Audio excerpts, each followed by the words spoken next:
बातमी नाशिकमधून। नाशिकमध्ये त्र्यंबकेश्वर रस्त्यावर सुरू असलेल्या MMRDAच्या कारवाईला तात्पुरती स्थगिती देण्यात आली आहे। स्थानिक लोकप्रतिनिधी आणि साधू महंतांनी मुख्यमंत्र्यांची भेट घेतली। नाशिक त्र्यंबकेश्वर रस्त्याच्या विस्तारीकरणासंदर्भात NMRDAनं अतिक्रमण हटाव ही कारवाई केली होती। या कारवाईत अनेक नागरिकांच्या घरांना नोटीस बजावली गेली। न्यूज 18 लोकमतनं देखील या भागातील नागरिकांच्या व्यथा मांडल्या होत्या। रस्त्याच्या विस्तारीकरणाला शेतकऱ्यांनी विरोध नाहीये, पण अनावश्यक आणि अतिरिक्त जागा प्रशासन घेतंय त्याला विरोध आहे असं सगळ्या स्थानिकांचं म्हणणं होतं। या भेटीनंतर कारवाईला मुख्यमंत्र्यांनी तात्पुरती स्थगिती दिली आहे। आमचे प्रतिनिधी लक्ष्मण घाटोळ आपल्या सोबत आहेत। लक्ष्मण, रस्त्याच्या कामाला विरोध नाहीये, पण अतिरिक्त काही जागा प्रशासन घेतंय त्याला विरोध आहे नागरिकांचा। ही बातमी आपण दाखवली होती, काय सांगाल मुख्यमंत्र्यांकडून काय प्रतिक्रिया?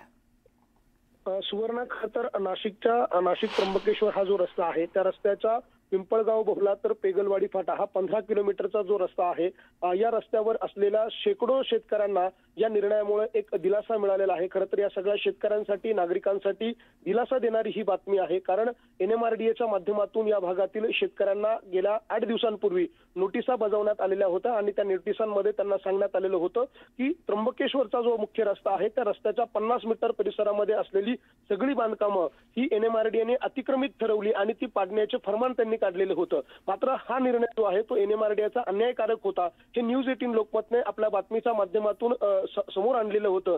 खरं तर शेतकरी आपली जागा रस्त्यासाठी द्यायला तयार आहे, विकासाला शेतकऱ्यांचा कुठलाही विरोध नव्हता। मात्र एक्सेस जागा, अतिरिक्त जागा ज्या वेळेला शेतकऱ्यांकडून घेतली जाते त्यावेळेला मात्र ती कोणतीही मोबदला न देता ती हस्तांतरित करण्याचा प्रयत्न केला जात होता आणि याच सगळ्या शेतकऱ्यांच्या आणि त्या भागातल्या नागरिकांच्या प्रश्नांना न्यूज 18 लोकमतने वाचा फोडलेली होती आणि त्यानंतर साधू महंत असतील, स्थानिक लोकप्रतिनिधी असतील, स्थानिक नागरिक जे आहेत ते देखील रस्त्यावर उतरलेले होते आणि काल देखील मुख्यमंत्र्यांची या सगळ्यांनी भेट घेतली आणि त्यानंतर मुख्यमंत्री देवेंद्र फडणवीस यांनी या भागातील शेतकऱ्यांना, नागरिकांना एक मोठा दिलासा दिलेला आहे। नक्की, धन्यवाद लक्ष्मण, आपण माहिती दिली त्याबद्दल। RSS ही रजिस्टर्ड संस्था नाही।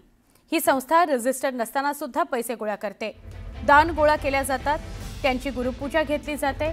असा सार्वजनिक पैसा गोळा केल्यानंतर त्याचा हिशोब जनतेला दिलाच पाहिजे। त्यामुळे जे पैसे गोळा होतात ती संस्था काय करते, त्या संस्थेचा मूळ उद्देश काय, त्यामुळे RSS वर बंदी घालावी अशी मागणी नाना पटोलेंनी केली आहे। वंचित बहुजन आघाडी आणि आंबेडकर अनुयायी रस्त्यावर उतरले, यावर नाना पटोले बोलत होते। ही संस्था रजिस्टर्ड नसल्यानंतरही सुद्धा त्याला पैसे गोळा केले जातात, दान गोळा केला जातात, त्यांची गुरुपूजा घेतली जाते। अगदी सार्वजनिक पैसा गोळा केल्यानंतर त्याचा हिशोब जनतेला दिलाच पाहिजे, त्याला चॅरिटी कमिशनकडे असलंच पाहिजे। पण अखेरी जे काही आहे ते आपल्याला त्याच्याबद्दलचं एक गुपित अजूनही जनतेच्या मनात आहे। एक अत्यंत धक्कादायक बातमी कल्याणमधून। कल्याणमध्ये 2 वर्षाच्या चिमुरडीवर खुनाच्या प्रयत्नाचा गुन्हा दाखल करण्यात आलाय। पोलिसांच्या या अजब कारभारामुळे परिसरात संताप आहे। कल्याणच्या मोहने परिसरात दगडफेक झालेली होती। 25 ते 30 जणांवर या प्रकरणात गुन्हा दाखल झाला आणि याच गुन्हा दाखल झालेल्यांच्या यादीमध्ये 2 वर्षाच्या लहान मुलीचं नाव असल्यानं संताप होतोय। 2 दिवसांपूर्वी फटाक्याच्या वादातून दगडफेक आणि तोडफोडीची घटना कल्याणमध्ये घडली होती। घटनेचा व्हिडिओ व्हायरल झाल्यावर पोलिसांनी दोन्ही गटातल्या काही लोकांवर गुन्हे दाखल केले। त्या गुन्हे दाखल केलेल्यांच्या यादीमध्ये 2 वर्षाच्या चिमुरडीचा समावेश आहे। या 2 वर्षाच्या चिमुरडीने पण दगडफेक केली, मारहाण केली, हत्येचा प्रयत्न केला, अशा प्रकारचे गुन्हे तिच्यावर दाखल करण्यात आले। या चिमुरडीचं नाव या गुन्ह्यातून वगळा अशी मागणी मुलीचे कुटुंबीय करतायत।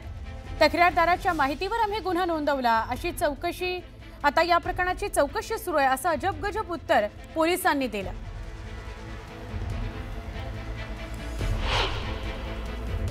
फटाक्यांच्या स्टॉलवर भांडण झाले, त्यांचा आणि आमचा काही सध्या संबंध नाहीये। त्यांनी येऊन दगडफेक केली आमच्या एरियामध्ये। आम्हाला सगळ्या महिलांना लागलं, हे झालं, आम्ही पोलीस स्टेशन मध्ये गेलो। मग त्यांनी आम्हाला दवाखान्याची चिठ्ठी दिली, मग आम्ही दवाखान्यात गेलो।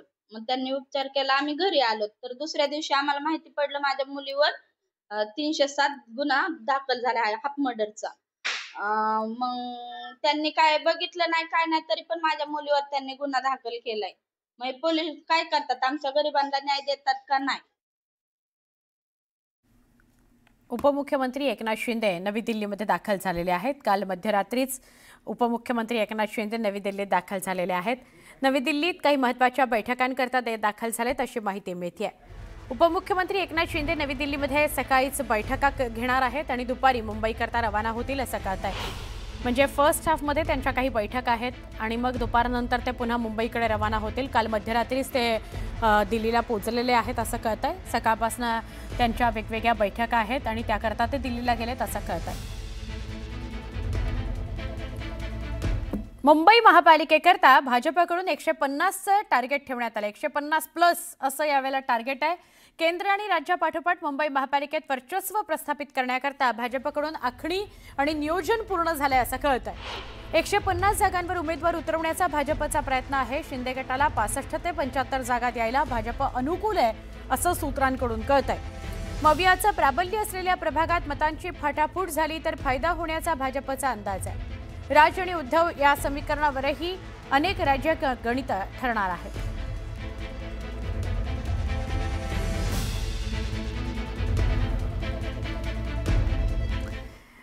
सध्या भाजपमध्ये खूप मोठ्या प्रमाणात इन्कमिंग सुरू आहे आणि त्यामुळे जुन्या कार्यकर्त्यांकडे लक्ष द्या, नाहीतर जेवढ्या जोरानं वाढलं म्हणजे वर चढलो तेवढ्या जोरानं आपण खाली येऊ असं केंद्रीय मंत्री नितीन गडकरी म्हणाले आणि त्यांनी आपल्याच पक्षातल्या नेत्यांचे कान टोचलेले आहे. जुना कार्यकर्ता हा घर की मुर्गी दाल बराबर आणि बाहेरून आलेले सावजी चिकन मसाला असं म्हणत नागपुरी भाषेत पक्षाच्या परिस्थितीवर केंद्रीय मंत्री नितीन गडकरी यांनी भाष्य केलं.